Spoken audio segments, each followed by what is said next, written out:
Are you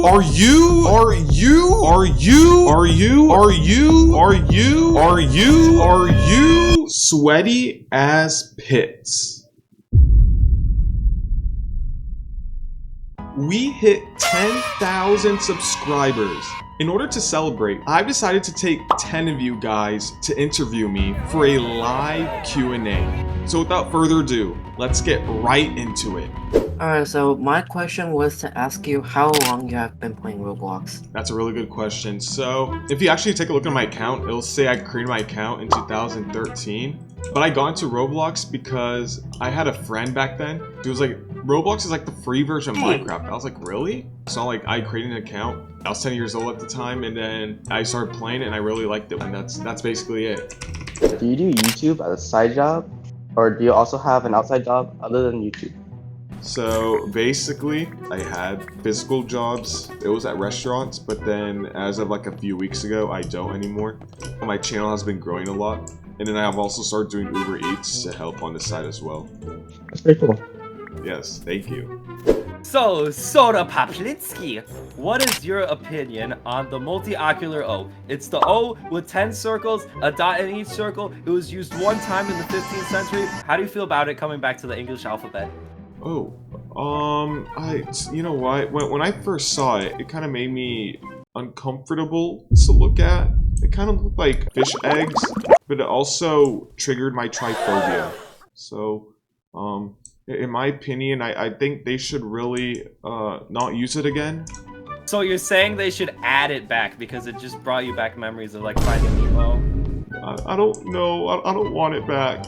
I can hear your voice. You're like, ooh, we need it. It's like expensive and if you know what I mean. Expensive cuisine caviar, like Fortuna, because I love money. I have so much money.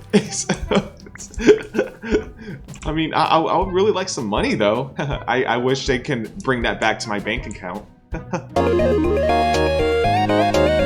Alright, so basically Sweaty as Pits, it's been a pretty big success on your channel, Soda. So I just want to know, like, how was it originally designed? Like, did you just randomly think of it, or did a viewer ask you for it, or really just what was the thought process behind it?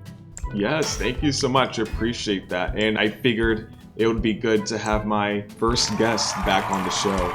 But I actually thought of this idea because I was actually interviewed myself. There was this girl, she basically had started this channel, and basically what she was doing within the game Wizard 101, she was going around and interviewing like the most interesting people that she could find within the game. And then it ended up like doing really well. So then this happened over a year ago when she interviewed me. So then fast forward a year, I had the idea to start interviewing people myself, but here in Roblox Bedwars. And then now here I am now. Oh wow, that was a lot deeper than I thought it was. Yes, thank you. Are you gonna meet Fulton, and when are you gonna Q&A Fulton? This is actually an interesting question because I've actually met him in real life. But in terms of doing an interview with him, one of my viewers, I didn't ask him to do this, but one of my viewers actually asked him for me. You should get interviewed by SodaPeeps like me did. Yo, thank you so much, $2 dono, Zerky.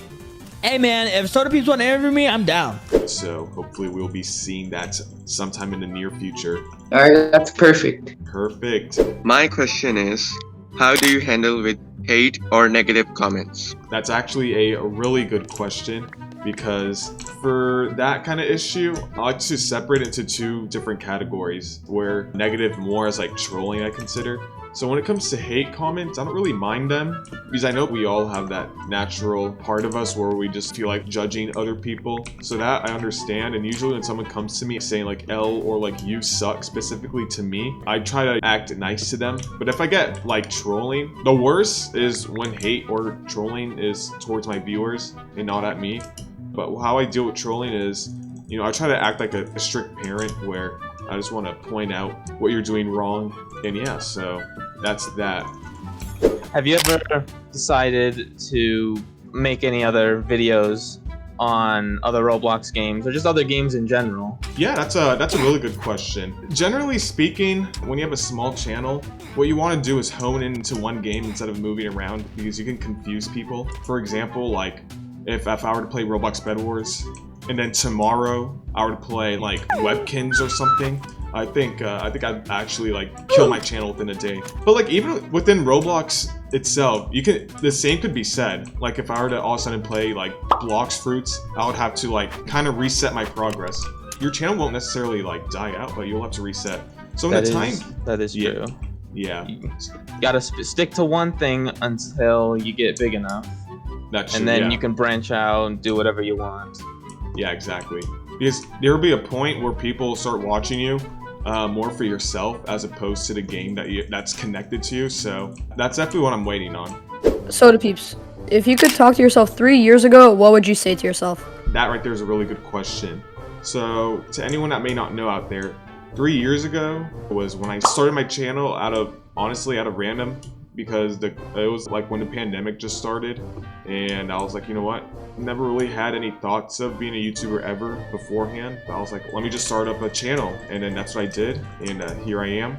If there's anything important I can tell myself 3 years ago that I could share to you guys, it's to never give up. Just like, what's his face? Nick Hayes says, never back down, never give up.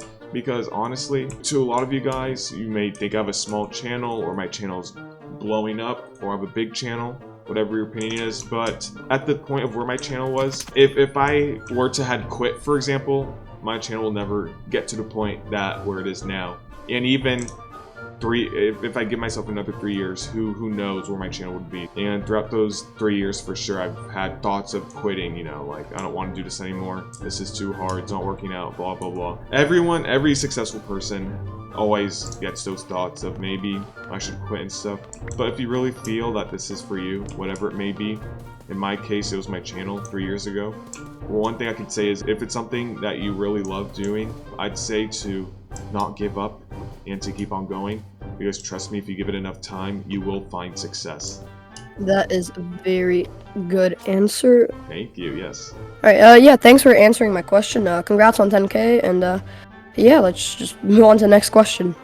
So, SodaPeeps, will you ever stop being sus? Yeah, so a lot of you guys probably think that I'm super sus. You probably saw a video, but the truth is that I'm actually not sus at all. If you ever see me sus, it's usually either because it's for a video, or I'll occasionally try to be sus to avoid saying like bad words. But yeah, that's basically my answer. Okay.